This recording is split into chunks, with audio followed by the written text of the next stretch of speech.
Zevlor's Sleep Stories. Performed by Glenn Macready.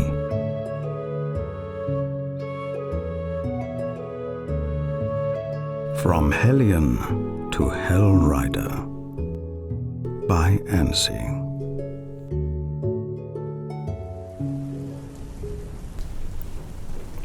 My name is Zevlor, and I will take you back to my childhood, to the streets of Elturel, the city where I grew up, and the place where the first Hellriders came from. Now, since I want you to relax and wind down after a long day, I will not be telling you an overly exciting story. Those stories are better saved for a party around the campfire, not a nice, calm evening like this one. After all, we cannot have you jumping around, reenacting my humble adventures as I tell them. It would not be very relaxing, would it? Instead, I will take you on a tour through my neighborhood, where I grew up as a young boy, and where I first realized I wanted to become a Hellrider. Before I start, I would like to tell you about a little exercise, one that was often taught to sleepless new recruits by one of the clerics of Helm. Sleep is an important thing for any future Hellrider, and not to be taken lightly. Therefore, to calm our minds after a long day, she would walk through the barracks in the evenings, speaking softly, saying words that would go something like this. Lay down. Wrap a warm, cozy blanket around you, and make sure you are comfortable. Try to listen only to the sound of my voice. Let yourself sink into the surface you are laying on, and feel your body become heavier and heavier. Let your mind drift to your breathing, only for a while. Take deep, long breaths, and let yourself relax. Breathe in and breathe out. Again, slowly. Breathe in and breathe out. Keep your breaths slow and steady, your body heavy and relaxed. Let your thoughts come and go as they please. Do not try to grasp them. Do not give them any value. Just let them pass you by, like the wind rustling in the leaves. Continue to breathe slowly as I tell you my story. It was not until I got older that I understood what this exercise was good for. In doing this, the cleric taught us that the training of the mind was as important as the training of the body. Thinking of that exercise has helped me fall asleep many times out on patrol. I hope it will be useful to you as well. Now, if you are comfortable, let us begin. This is the beginning of the tale of how I became a Hellrider in Elturel, the proud capital of the realm of Elturgard. It has been many years now since I was born in Elturel, but I remember the time before the two suns like it was yesterday. The city was placed on a cliff next to the river Kionta, a place specifically chosen for its advantageous defensive position. Before the descent, the city was known for its agriculture, trade, and of course its elite mounted defenders, the Hellriders. The ruler, or High Rider, as the leader of Elturel is always called, was Lord Delt, a paladin of Helm. He was a former Hellrider, in fact, and seen as both just, fair, and competent at the time. The first time I remember seeing a Hellrider, I believe I was about 4 years old. A patrol passed us on the street, and even though I was held up in my mother's arms, the Hellriders on their horses were towering over us. The jingle from the bridles, creaking of saddles, and heavy thumps from the horses' hooves, along with the Hellrider's armor glinting in the sun, made quite the impression on me. I vividly remember the mixed scents of horse, leather, and sun-warm metal as they passed us by. My mother later told me I was silent all the way home, seemingly deep in thoughts. The image of that first meeting became deeply imprinted in both my heart and my mind. From that day on, I spoke of nothing else. I wanted to be a Hellrider. Normally, the Hellriders were taking in new recruits at the age of 12, so I had a long wait ahead of me. At the age of 5, my father started to teach me how to ride a horse. I imagine he got tired of my endless asking about the mounted Hellriders and wanted to distract me. The horse he led before me looked huge, but gazing into its kind eyes as it lowered its head to look at me calmed me down. My father showed me how to place my palm on the horse's muzzle. It felt warm and soft to the touch. He then placed a brush in my hand, a stool at my feet, and watched as dust and hair came off in tiny swirling clouds as I brushed through the coat. When he lifted me up in the saddle, my tiny hands grasped the coarse mane out of fear of falling off. But the slow pace at which the horse moved forward with its big hooves thumping rhythmically on the ground made it easy for me to stay on. My family and I lived in the dock district, in a narrow alleyway where the houses were so close. It always seemed to me like a giant had pressed them all together with their huge hands. The colors of the houses were that of warm terracotta and sand, and at a certain time of day, the sun lit up the entire area, warming the facades and making the place look even more golden. Colorful clothes were drying high up on the lines that were tied between the houses. On particularly dry days, clouds of dust swirled up and settled in fine layers onto everything, and I would sometimes hear curses coming from those who had forgotten to take their laundry inside. However, those days were rare. The river Kionta near the southern border made the air humid most days.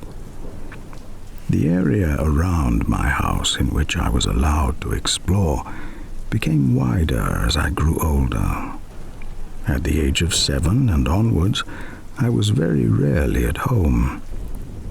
From the early morning to late evening, not counting the time I had to be in school, the streets of the dock district were my playground.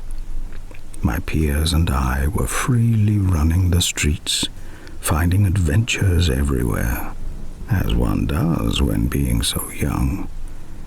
We would watch the boats as they came into the docks, running back and forth on the pier alongside them. I do believe we were more in the way than anything else, especially when the men from the Handlers Guild were unloading the cargo onto waiting carts. After watching the boats in the early morning, it was time for us to head to school. We passed a bakery on the way, and lingering in the air all around was a warm, comforting scent of baked bread, spices, and smoke from the fire in the huge baking oven. On display in the window were a selection of the bread being sold, one more mouth-watering to me than the other. Big loaves, golden in color and shaped into braids, smaller rounded pieces of bread covered in seeds, dark brown rectangular loaves. But my eyes were always drawn to the fruit pies covered in a layer of glazed sugar. My mother always bought one of those for the end of the week, and they were my favorites. Whenever the shopkeeper noticed us children pressing our noses up the window, he would rush out and tell us to be on our way, while frantically wiping the window off with a piece of cloth.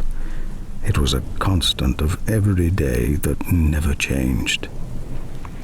In the same never-changing way was the route I took every afternoon on the way back from school. It was not a shortcut, quite the opposite, but I was never in any rush to get home to the chores I knew were waiting for me. The market where I went was always more appealing, and sometimes my mother had sent me with money to buy things for her, giving me yet another excuse to go there. It was enjoyable to wander along the aisles of market stalls, where the peddlers were shouting out their wares and the market-goers murmured in the background. The stall with spices poured into colorful mounds of yellow, orange, brown, and red, baskets full of green leaves as well as dried cinnamon and fresh garlic tied up, hanging from strings above the table. The smell of all the spices together created a jumbled mix of scents, and it was near impossible to distinguish one from another. One stall was selling hand-blown glass bottles, and the glass blower's hut was just behind it. I would stand there mesmerized, watching those almost liquid orange lumps change form and turn into bottles. The glass blower swung, twisted, and turned the long pipe as the bottle took shape, and I watched carefully to see if he was ever going to drop it. He never did.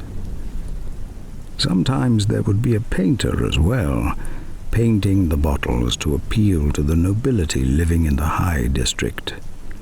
The motifs were that of intricate, colorful patterns or vibrant flowers, but perhaps the most common were the ones of Hellriders riding into battle. I considered myself very lucky to be able to see those items, as there were very few of them, if any, in the dock district. There were, of course, many more stalls selling various items I didn't care much for, like metal hooks from the blacksmith, baskets weaved from birch bark, cloth of linen dyed in earthy colors, and fresh food straight from the farms outside the city. I would usually only give them a quick glance as I passed. Although one table I stayed way clear of was the one where they were selling the famous cheese, the Elturian Grey. I grew to like it eventually, but as a child I loathed the smell of it.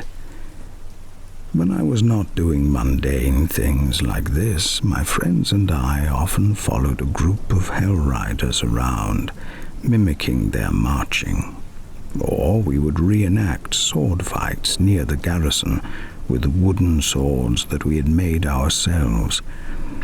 When a Hellrider patrol rode by on their way out of the city, we lined up and saluted them as they passed. On lucky days, some of them saluted us back. I wanted nothing more than to ride next to the other Hellriders, dressed in shining armor, a defender of the people. There was a commander in the garrison in my area, a very tall man, though I suppose anyone seemed tall to me at that time. I remember him having long black hair, neatly tied up in a ponytail, armor so polished it was glinting in the sun, and a sword so big it looked impossible to lift, yet he wielded it with ease. His very presence alone seemed to bolster the energy in the men surrounding him, and when he talked, everyone listened.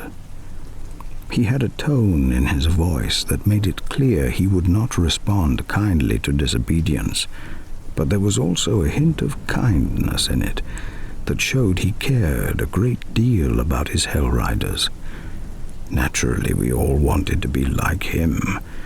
There were rumors he frequently met with the High Rider himself on several occasions. I would daydream about those meetings, pretending I was one of them, entering the High Hall in the High District of Elturel with them. I suppose those dreams, along with the heroic songs made of heroic tales, were what bolstered the ranks. I don't remember there ever being any lack of new recruits. Speaking of recruits, children who wanted to be future Hellriders were fondly called Hellions, and I may have been a bit too overzealous in insisting to be called that as a child, even in place of my own name. It was all the dreams of a child, a Hellion and Hellrider in making. As I got older, my wish to become a Hellrider did not diminish. Instead, it grew stronger. Any free time I had, I studied how the Hellriders train and tried to learn everything I could from observing them. On my 12th birthday, I walked straight to the garrison to sign up. I remember standing outside the commander's office in front of the recruitment officer's desk, my tail twitching back and forth as I could not keep it still from the anticipation. My knees were trembling as the commander suddenly opened the door and stood before me, but I stood straight and did not waver at his piercing gaze.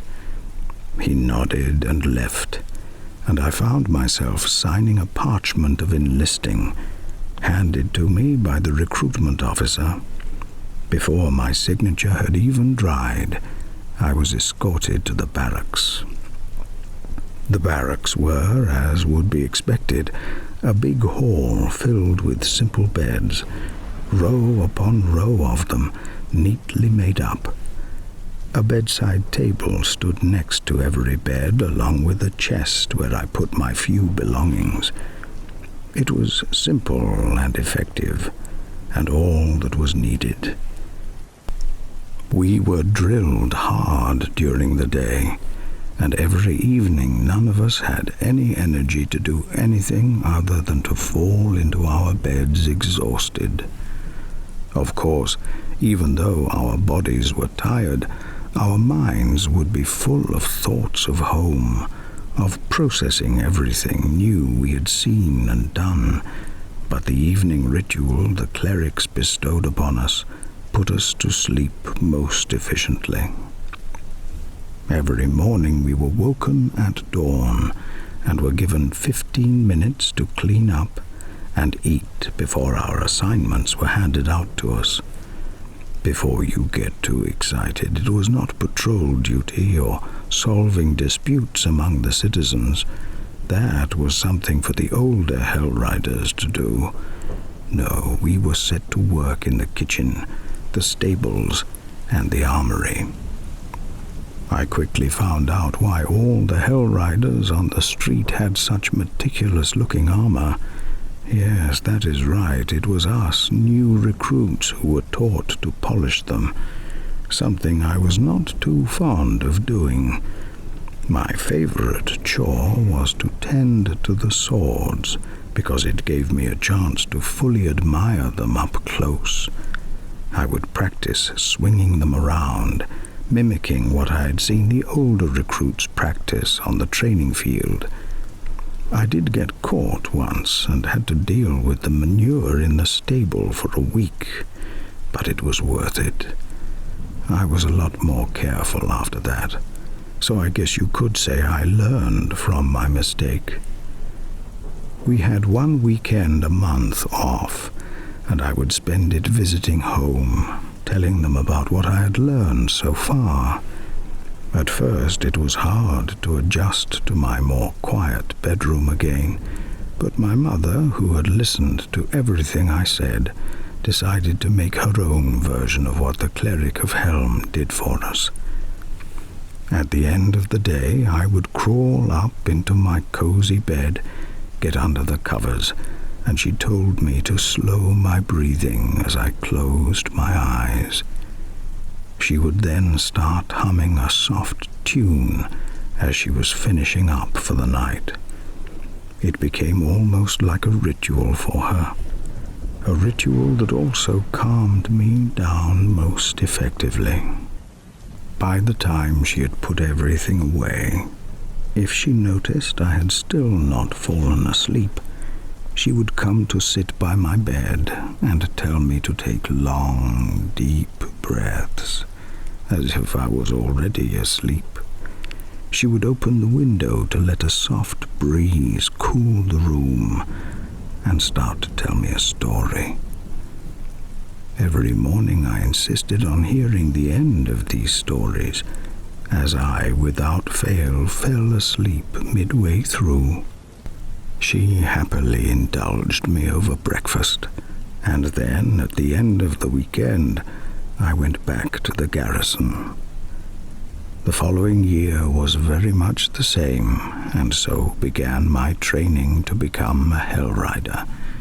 But that is a tale for another time. Now, Hellion, I hope you have fallen asleep, or that you at least are sleepy. I know I am. There will be many more stories to tell in the future, but this is the end of this one. Good night, and may your dreams be sweet and forever peaceful.